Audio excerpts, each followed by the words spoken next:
Le secteur agricole africain est celui qui connaît la croissance la plus forte au monde, avec un taux annuel de plus de 4%, contre seulement 2,75% ailleurs dans le monde.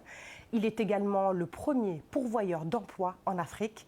Mais pour qu'il atteigne son plein potentiel, il faut, selon Moustapha Sow, attirer les jeunes. C'est tout aujourd'hui que l'agriculture, en termes d'opportunités, ce qu'elle offre, il n'y a aucun secteur qui l'offre aujourd'hui. Mais le problème en est-ce que les jeunes trouvent l'agriculture aussi sexy, j'utilise le mot entre guillemets, pour pouvoir s'y mettre.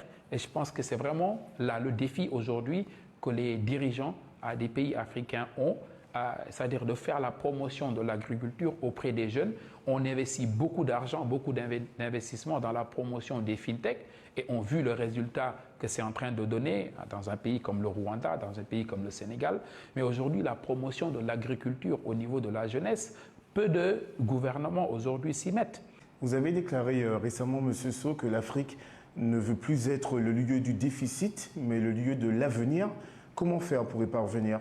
On a 60% des terres disponibles, érables, dans le monde se trouvent en Afrique. On a l'eau qui est abondante. On a une population jeune et dynamique. Pourquoi devrions-nous pas produire suffisamment ce qu'on consomme et bien évidemment pouvoir exporter? On parle aujourd'hui d'un PIB combiné de 2500 milliards de dollars par an.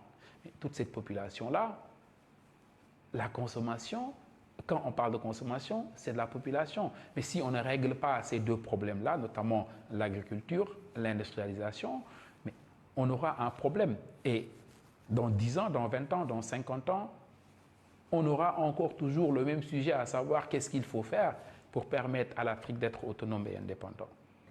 On va terminer avec un mot pour les jeunes qui vous regardent. 3 conseils pour ceux qui voudraient revenir sur le continent et investir. D'abord, de savoir que l'Afrique est leur continent et que s'ils ne viennent pas, les autres le feront à leur place.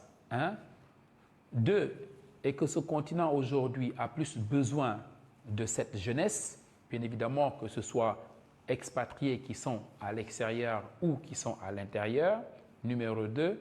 Et numéro 3, d'avoir la patience et la résilience, parce qu'il n'y a que ces deux éléments-là qui peuvent permettre d'avoir le résultat.